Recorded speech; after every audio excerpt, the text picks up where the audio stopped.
Hello everyone, welcome back to GGN. This is part 2 for this news report for July 1st, 2013. I'm ready to go here. Got some Africa news. Africa, U.S. spreads blowback nightmare. This is from the 25th, coming from the Asia Times. A careful examination of the security situation in Africa suggests that it is in the process of becoming ground zero for a terror diaspora set in motion in the wake of 9/11 that has only accelerated in the Obama years. Recent history indicates that the U.S., quote, stability operations in Africa have increased, militancy has spread, insurgent groups has proliferated, allies have faltered or committed abuses, terrorism has increased, and the number of failed states has risen, and the continent has become more unsettled. Following that, Obama to Africa, you need to do more. So Obama challenged Africa Sunday, especially its young, right, the future, to build on the remarkable progress the continent has made by promoting democratic and honest government and a thriving middle class. There is an energy here that can't be denied. Africa's rising. We know this progress rests on a fragile foundation. Across Africa, the same institutions that should be the backbone of democracy can all too often be infected with the rot of corruption. He pledged the U.S. would do its part, not by offering a handout, but by partnering with African governments and private companies to lure businesses to the continent. So remember that, lure businesses to the continent, and also private contractors and contracts. So technically, yeah, you could say Afghanistan because it's the same deal, right? You give the typical crap about electricity and running water and food technologies, reducing illnesses including AIDS and HIV. It has to do with oil, it has to do with gold, it has to do with resources competing with China. Funny, he says this is an American vision, right? Because I talk about exporting American culture. And globalization is really just following the template of Americanism, a partnership with Africa that unleashes growth and the potential of every citizen, not just a few at the very top. Yeah, because, income inequality has, gone down under Obama. No, actually, it's skyrocketed. Africa's power sector is ready for a stampede of investment, says General Electric. So GE says here, it points to a 100-year record of involvement in Africa as one of the companies participating in the Power Africa initiative announced during Obama's visit to double electricity across the sub-Saharan Africa. So you see, GE, they're the ones responsible for building nuclear reactors that were responsible for the Fukushima disaster. All these big companies will be at the head of alternative energy. That's how they do it. It never comes from the bottom up; it comes from the top down. As far as electricity goes, it sounds real nice, and it is nice. And everyone has their own views on how they think it's not so much about how everybody else should live. It's just that if you would like to get with other people who are like-minded and live a certain way, it would be nice if you can do that without having to go to war. So, me personally, I think like a narco-tribalism would be kind of cool. And, but of course we'd be drone bombed if we did that. And so, one of the things, of course, is not having electricity. So it's funny how they always kind of sell this, this electricity, education for the children, right? It's because it's like that episode in Deadwood, the series Deadwood, where the telephone poles come into Deadwood, and it's like, they didn't like it. Some people are all giddy, the naive people, but the main guy, the swear engine dude, is like, the only thing that comes from that is bad news, right?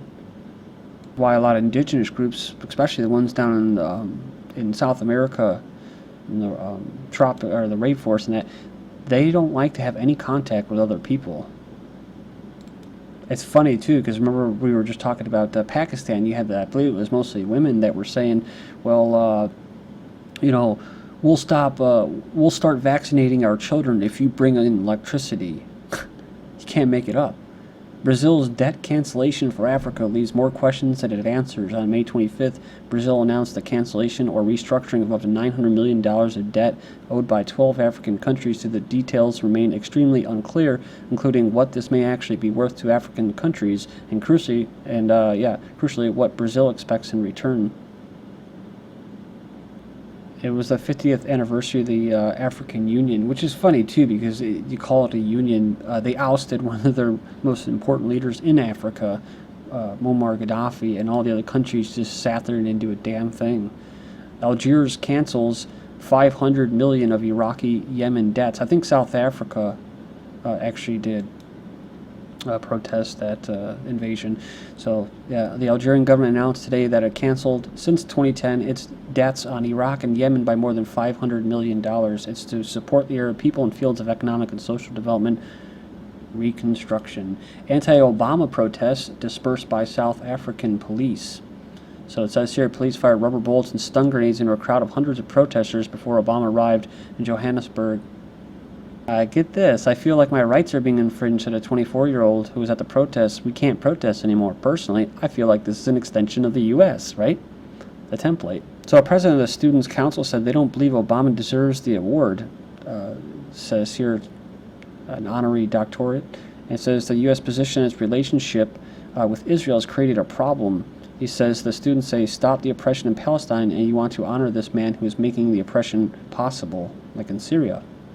You know, Peace Prize. There's a video here of a Kenyan deputy president strongly rebuffs Obama on gay marriage, saying, we believe in God. So the second African president has rebuffed Obama's promotion of homosexuality and foreign relations during his 100 million tour of the continent.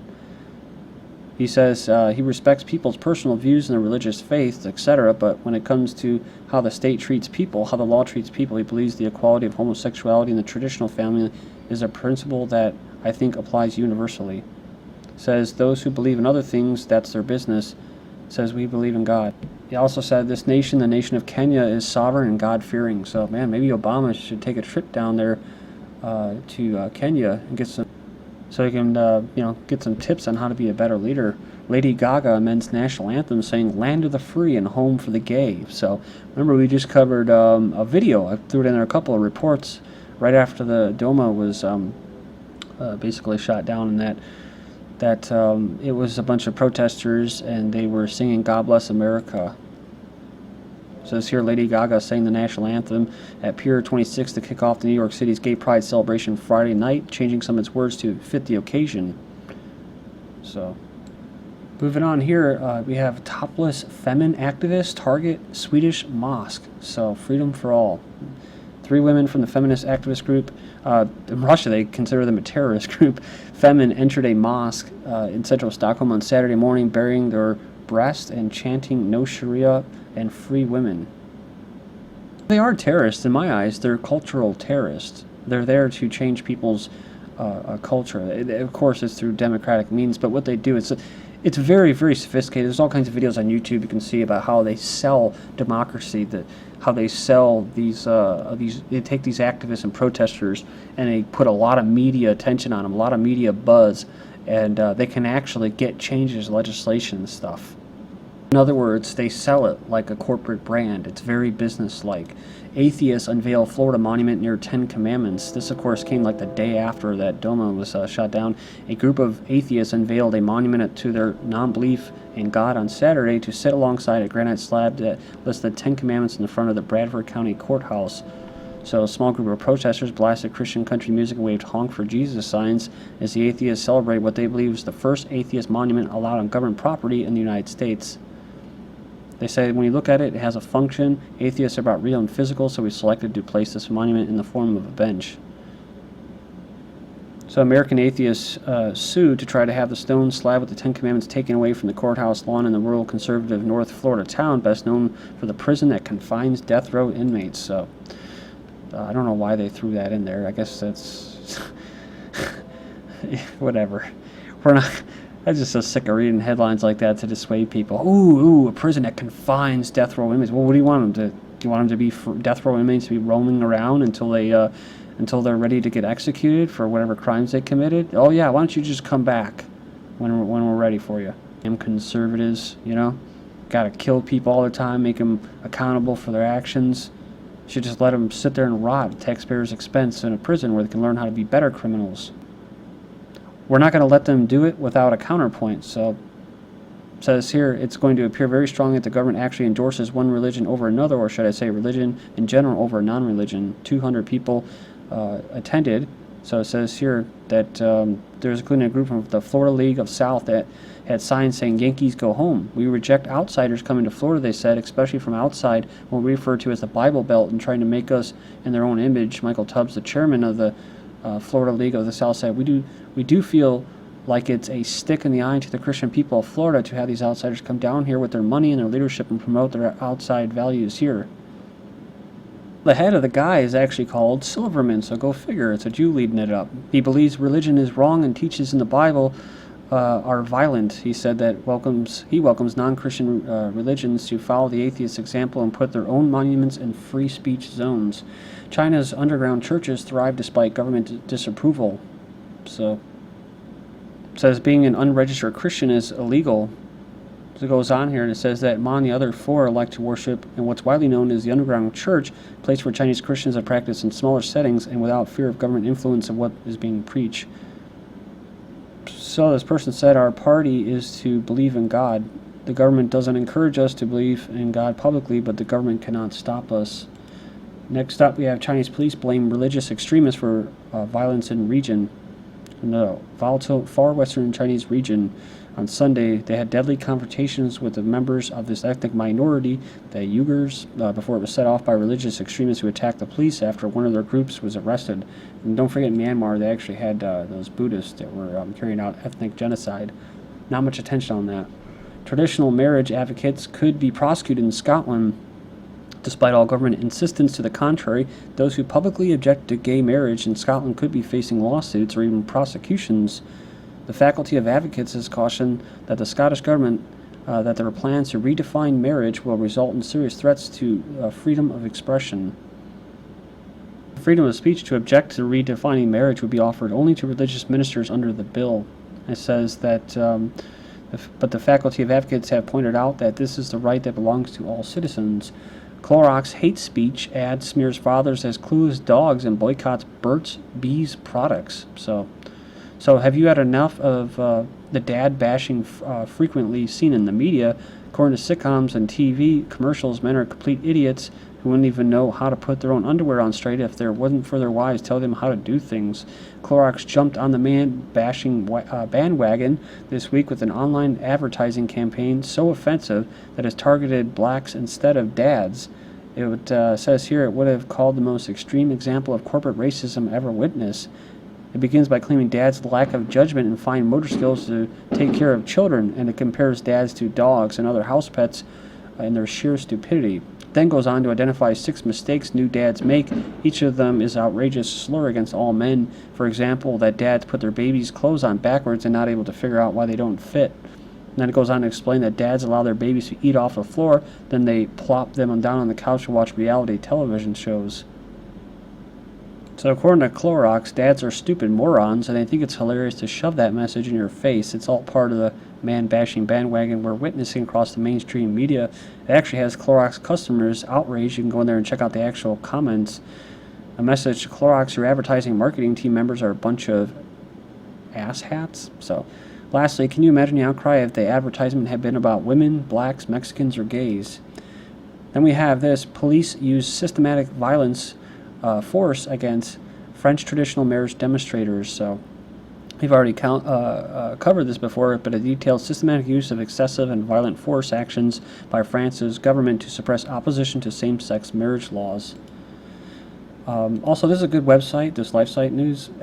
They're almost there. I think they have until like midnight. There's 3,300 by 3,500. If they hit that 3,500, someone's going to give them like $75,000 or something like that, match them. So if you could help them out, that'd be cool. Vladimir Putin signs bill protecting children from homosexual propaganda. The Prime Minister yesterday signed the bill to outlaw the promotion of homosexuality and same-sex marriage. In anticipation of criticism, Putin warned Western countries to mind their own business. Speaking at a press in Finland in June, he said, "Some countries think that there is no need to protect children from this." And he says, "We do. We are not going to interfere," he said, "but we're going to provide such protection the way that the State Duma lawmakers have decided." PBS execs meet with transgender activists to promote positive TV portrayals. So GLAAD suggests ways that the network could alter storylines in the future to be more affirming of the transgender lifestyle. Thousands of mostly what it looks like middle white-class women are protesting the anti-abortion law in Texas. And mostly white, middle, upper-class Texas lawmakers return for abortion battle. It is weird because more abortions are coming from the poor and minority women. The owner of Mississippi's last remaining abortion facility says here that she praised Wendy Davis, the Texas lawmaker. Pro-life writers in New York Times say sharing stories of abortion will help women reject culture of death. I don't know about that. Not that after the Gosnell trial. Keep hearing about babies in toilets. Just sit on the toilet, says an abortion worker telling a pregnant mom. Thank you.